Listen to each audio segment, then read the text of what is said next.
There's a great joke that sums up comedians. This guy's doing 2 shows a night in Vegas, storming it every night. Gets back to his hotel one night and there's a beautiful woman lying on his bed, negligee, gorgeous.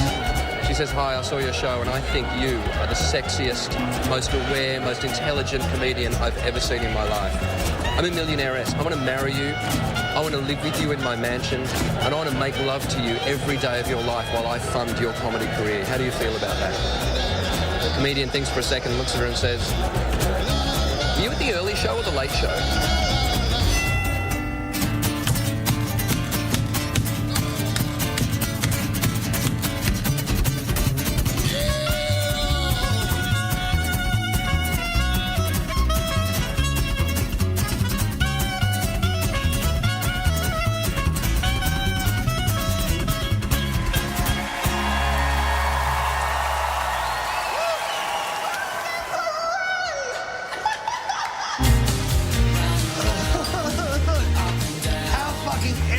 Is this band? It's simple to go between rules.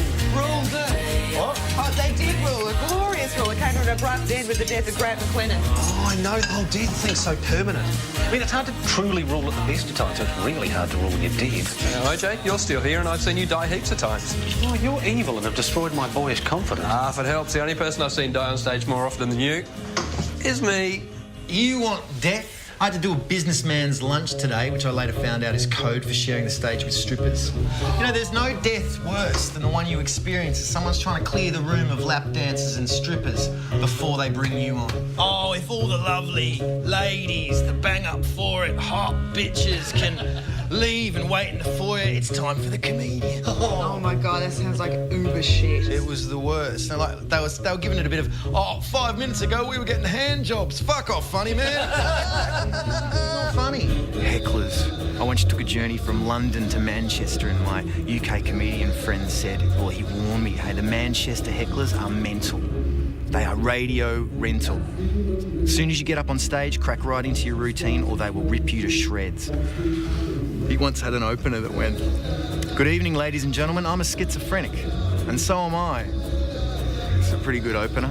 Anyway, this night in Manchester, he gets up on stage and says, "Good evening, ladies and gentlemen, I'm a schizophrenic." And right from the back of the room, someone shouts out, "Well, why don't both of you fuck off?" I feel a little strange. If I should start to sweat and shake, black stay out of range.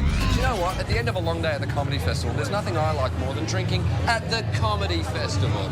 Could be worse, man. We could be downstairs watching comedy instead of up here getting pissed. Yeah, good point. Speaking of what could be worse and comedy festivals, how about OJ? Has he started working, like doing anything on his show yet? What do you mean, done anything? Well, I don't know.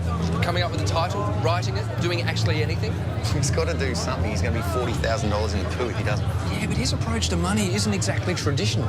Money to OJ is like a rare creature that should be prodded with a stick. We're talking about OJ like he's retarded. Oh, he's clearly not retarded. He's just, thank you, special. Nice one. Different. Alternative. Like an indie rocker. So, how's your first solo comedy festival show coming along? Yeah, good, thanks. Thanks for asking. People are coming. They're laughing at all the right bits. Doesn't really have an angle, but it's funny. Good, nor should it have an angle. I'm so fucking sick of young comedians disguising the fact that their show isn't funny by giving it an angle. Oh, look, set in a trout farm. Everyone in the audience is wearing a hat.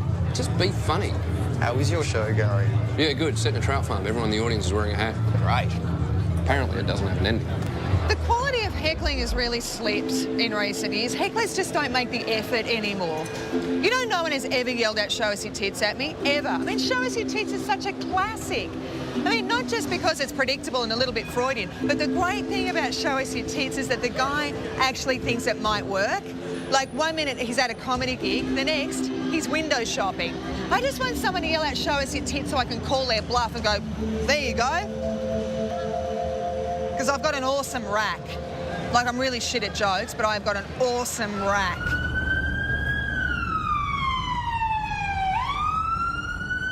Apparently the guy wasn't a Nazi at all. He was just a really big Mel Gibson fan. You'd be amazed how many Mel Gibson fans escaped prosecution and started new lives in South America. Well, I'll say this for Mel. At least he got the trains running on time. Hey, did you get a call from a woman named Jackie? From the Fringe? Yeah. Some high-concept fringe festival show? Yeah.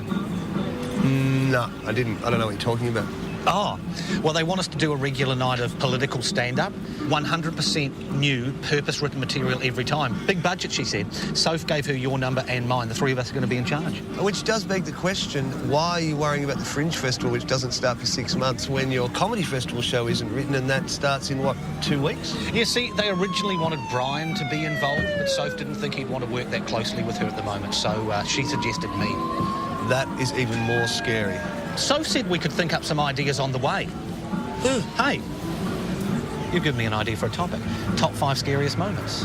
What, in history? No, in our lives. Oh. All right, number 1. Now, I don't know how you'll feel about this, but I would have to say the scariest moment in my life would definitely be the first time. The first ever truly bad stand-up gig? Yep. It was horrendous. I swear to God, I thought I was having a stroke. I thought I'd had a stroke. Oh, and the look on the audience faces. It wasn't pity, it was pain. Oh. I was hurting them. A guy actually yelled out, "Please stop." Did you stop? Oh, no way. That would have made too much sense. Oh. So that is, without doubt, the scariest moment of your life? Yeah, well, up until recently, I would have said yes, but now I realise it's knowing that if no one comes to my big, crazy extravaganza, one night only, everything must go, do or die comedy festival show, my mother's going to lose her house. Fucking what? I know, it's mental. She took out some weird second mortgage thing on the flat to pay the deposit on the theatre. Are you insane? No, but she is. She reads my mail. I wouldn't invest in me. I'm a complete liability. But she went ahead and did it. She sent the money. What if she loses that? I mean, it's not like a pair of sunglasses or a mobile phone. Well, I don't know. I mean, she's old. Maybe she'll forget that she ever owned it. OJ, look, I am not having you and your mum moving into my flat. Now, this would be a really good time for you to write your show. Yeah, you're right. Instead of making up Bill Hunter jokes, unless it's how many Bill Hunters does it take to make sure that your mum doesn't end up homeless? You know, or top 5s, unless it's the top 5 ways to make sure your mum doesn't end up broke and without somewhere to live. Okay. I mean, fucking hell, OJ. Just fucking hell.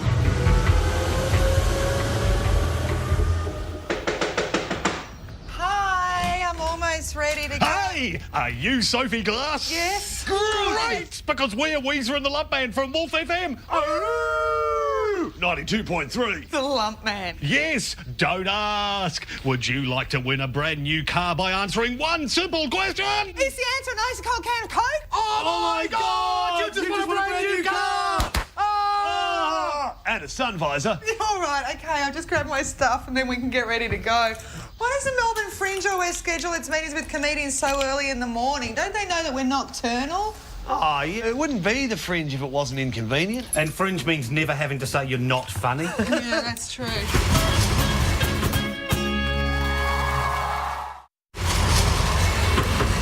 At the risk of sending you into psychosis, has anyone seen the Hoots Swans ad? I saw it last night. Ad for what? You know, third world starvation, starving kids. Yeah. I saw it. I actually liked it. I don't think it's an ad for starving kids, though. And the kids up here going, hey, are you sick of paying full price for starving children? Well, come on down to Uncle Hungry's Famine Warehouse and grab yourself a discount. No, but I could see him doing that, though, you know? They're like, yeah, that's right, all this week, out they go, nothing over £65. It's our World Vision Starvation Sensation Sale. Do World Vision pay people to do those ads? No, it's a charity. Well, that's what I would have thought until I heard about the Hoots one. Apparently, he was like, I get paid. I don't care, fat or skinny, starving or full. The Hootsman gets paid. Blah, blah, blah, blah, blah. Jeez. Are you serious? He said that? No, he didn't say that, you know. I made it up, but, you know, he's probably really generous. He probably has 50 of those kids as his sponsored children. I just wanted someone else to hate him. It's a very heavy burden to carry alone. God, Bob, you're so mental. Hey, last week, I forgot to tell you, last week I shot a pilot. Really? Wait a minute, maybe he wasn't a pilot, maybe he was a flight attendant. Oh my God, I take it back. OJ, you're so mental. Hey, speaking of shooting things, Did you get an audition for Brad Thingo's film? No, I didn't. You should have. Yeah, you'd be excellent in that film. Yeah, they're so retarded. I'm down the last 3 for that sitcom, though. The other 2 are actors, but the producers thought they might try something different this time and go for funny. Nice one. I reckon it'd be fucking great to see you in a regular role on TV. Yeah, it would be good. Actually, to be perfectly honest, I hope you don't get it. Oh, thanks a lot. No. I mean, you'd move to Sydney, you'd be 1,000 miles away, and you'd change. I wouldn't change. Yes, you would. You'd go all Sydney. What, like a bridge? Or a gay man. Sort of. More like a gay bridge. Well, rest assured, if I turn into a bridge, it'll be a heterosexual one. Anyway, I'm not going to get it.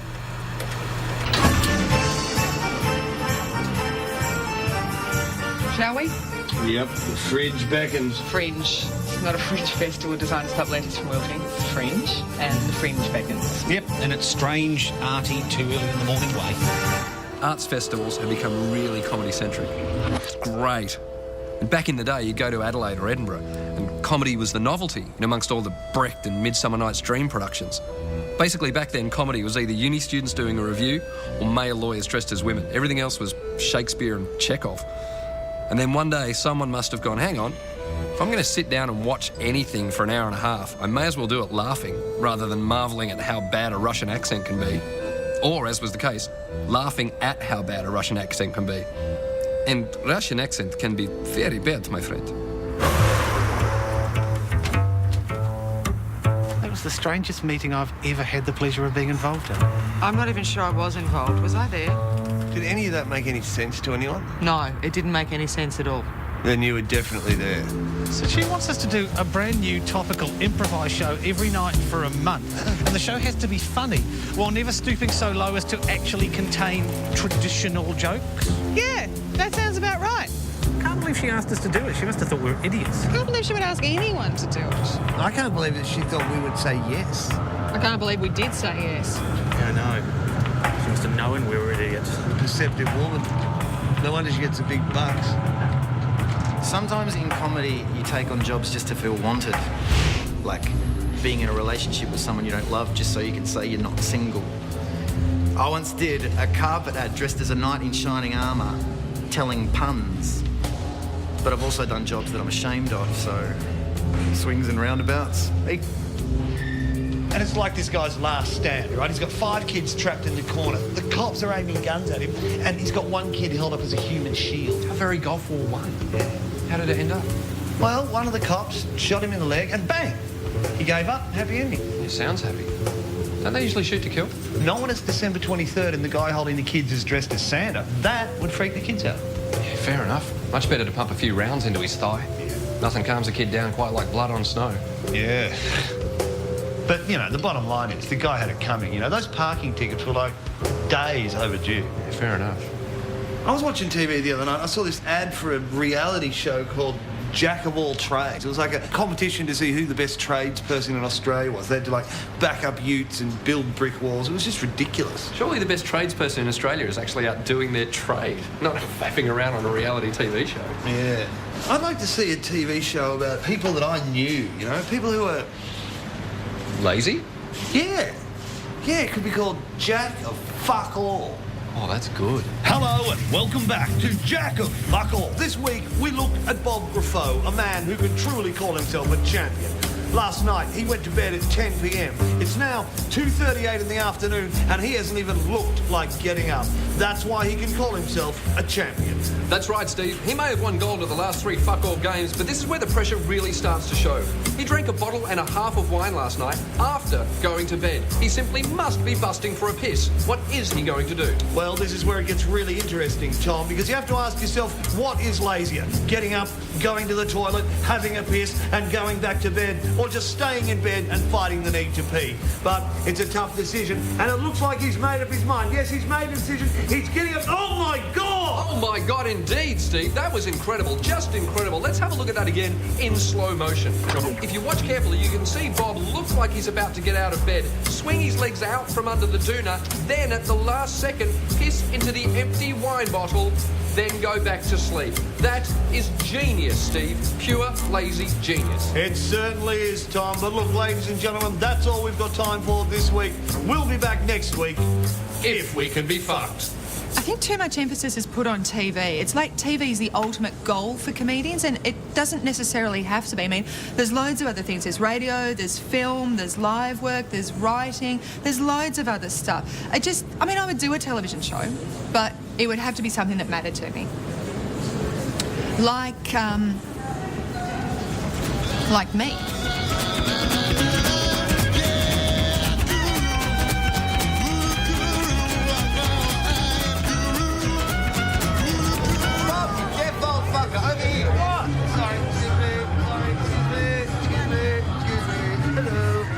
Remember Jenny? Yeah, how can I forget? We're doing a weekend feature article. How are you enjoying the festival? Oh, I'm loving it. I came to see your show the other night. Which night? Friday? Yeah, Friday. Thursday was perfect. Hang on, I think it actually might have been Thursday. In which case Friday was the one to see, yeah. So, when are we going to do this interview thing for the paper? Anytime. What about tomorrow? Yeah, tomorrow's good for me. 11:30 a.m. too early for you? No, that's fine. What about Little Captain Cafe in St Kilda? He and OJ practically live there. I'll ask OJ for verification of details. OJ needs the publicity. Hey, see if you can come up with a concept for his show, okay? See if you can come up with 40 grand for his show.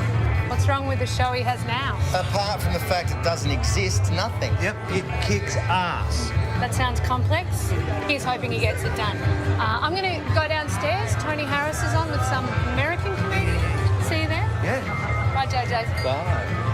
See ya. Wow. Bacchus Marsh.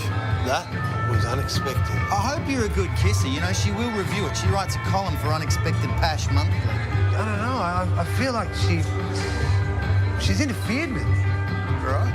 I don't know. I was saving myself from Miss Right, but that's gone now. I mean, I just feel violated. Just don't think about it, man. Push those feelings way down inside. Hey, how's the show?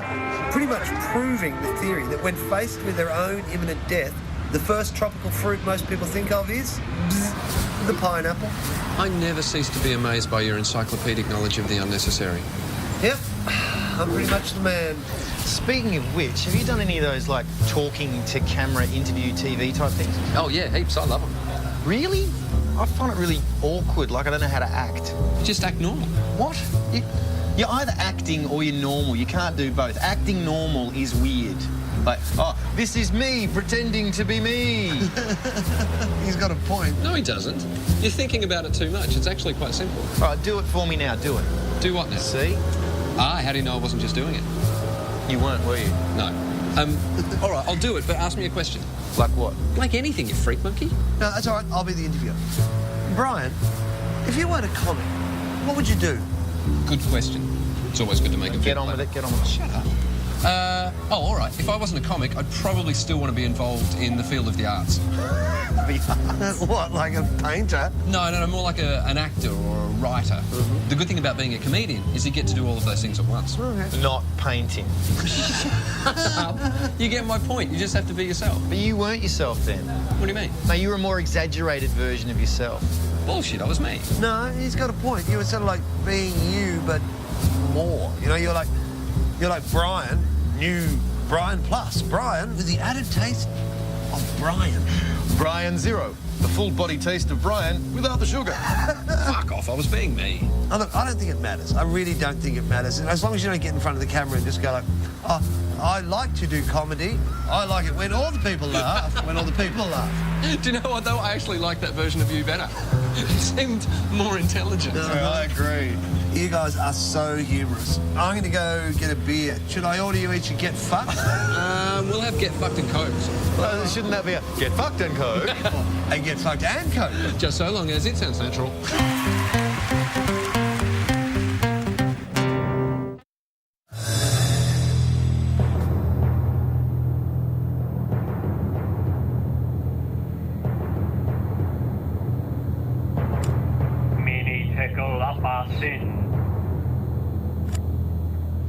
You were great tonight. Yeah, I haven't seen you do an hour-long show in ages. You were so in control. Oh, I love the way that you just throw out the material and let it drive itself. Thanks. That was all new stuff, and I loved it. Pity none of it was true. Okay. Crown Lager? Oh, thanks, buddy. Not a problem. G&T? Thanks. Yeah, and Bombay Sapphire double and tonic. Want to start a tab? Yes, thank you, Gareth. That would be lovely. Oh, I'm loving gin at the moment. Do you find you love a beverage for a certain... Hey, mate, remember me? Yeah, boy, Racco, you tool. I fucking told you it was him. Zoltox, the electric... oh, yeah. Sorry? What? Nothing. Remember me from the pub? You know, the other night. Tarmac. From the... Remember? Yeah. Fucking, I'm your biggest fan, mate. Racco said it wasn't you. He said it was too old. I fucking knew it was you. Fucking Zoltox. Thanks, man, thanks. Yeah, boy, Racco, come and get a photo of me and Zoltox. It's actually Volton the Electric Boy. Oh, sorry, mate. Yeah, Voltface. Fucking Voltface. Remember that song? You know the song? He's Voltface. He goes to space. Volt. You know the words. Come on. You know them. No. Fucking Racco will know them. Voltface. Racco, what is it? Zoltox. He's got a spaceship. Fucking Voltface is up there, mate. Yeah. Jesus, man. Don't you get sick of that? Yes. And no, I mean, I wish people would get the name of the show right, though. It's Volton the Electric Boy. And I'm not embarrassed about being in the show, all right? I had a lead role at the age of 12 years old. I think that's pretty cool. God, I wish I could see that show again. I haven't seen it since I was a kid. I had quite the crush on Quicksilver. Alex Paps, everyone loved him, yeah? He got most of the fan mail. He's on Play School now. And he's really good, too. What's that supposed to mean? I mean, nothing. Just, you know, that he's a quality actor, you know? He's not the kind of guy you'd offer the role of, like, you know, the paddle hop lion or something. Bastard.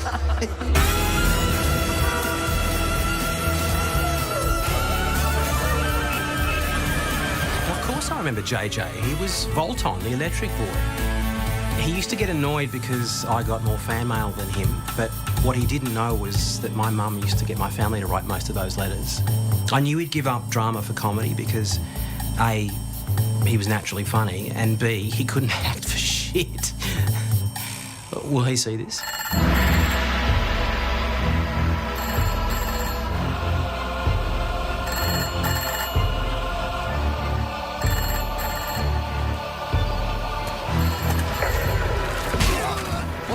Guys. Hello. Has anyone seen Hojo? I've been ringing for ages. We're supposed to catch up.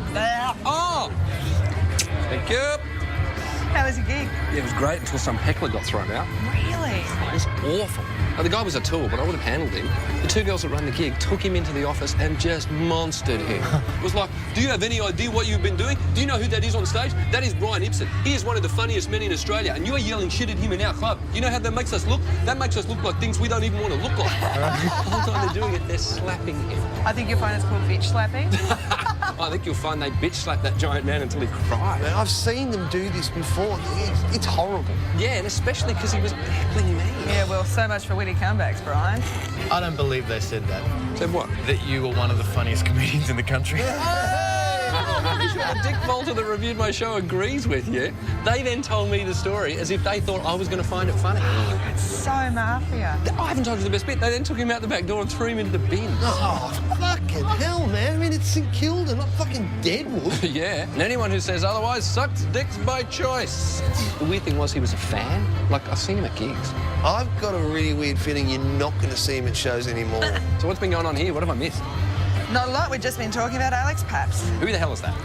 Alex Paps, you know, Quicksilver. Have we been talking about Volton and Friends? Yes. Oh, you know what this means. Go on.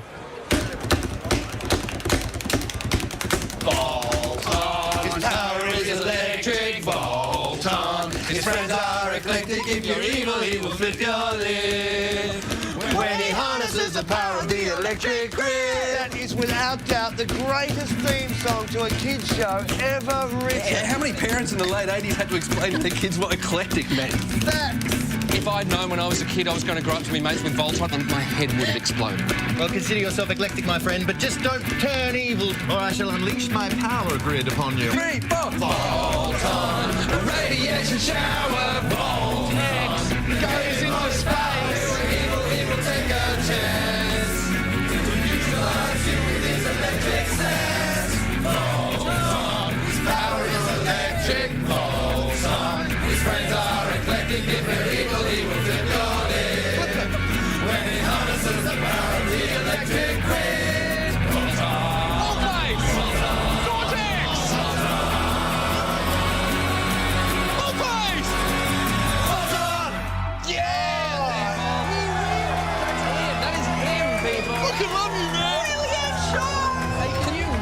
harness the power of the electric grid? That I can, my friend, but you wouldn't be interested because I can only use my power for good, not evil. Can you harness it to buy me a drink? Because I'm so broke, it's ridiculous.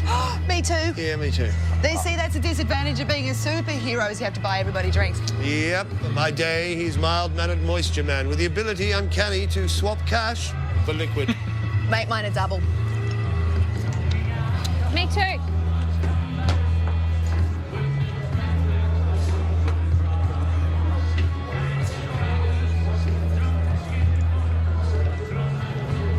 So he goes up to Kinglake to do a benefit gig, busts out his best bushfire material, then can't work out why the audience are hostile. Poor OJ. Fuck, I love him. Yeah, look, all right, I love him too, but I reckon the first 4 or 5 times he came in here, we wouldn't serve him. Like he was just too pissed. You know what I mean? Slurring his words, talking all this rubbish. Then, a few months later, I find out he wasn't even drunk. Like he barely ever drinks. You know, he's just being OJ. Yeah, just massively OJ. All right. Is he brave or is he just mental? Yep, let's ask OJ. It's a bit late to be calling him. yeah, we might interrupt his game.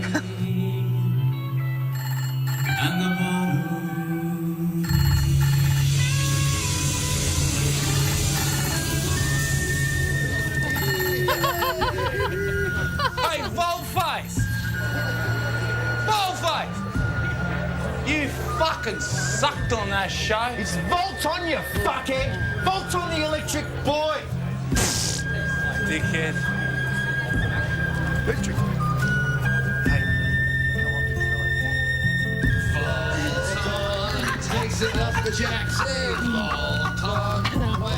Thank you for the oysters, Gareth. Actually, my name's not Gareth. Don't spoil the moment, Gareth. They're a lot heavier than they look. Yeah, it's like I told you, Bolton, there are no happy endings. Not in this story. Come on. Hey, have you seen Mark?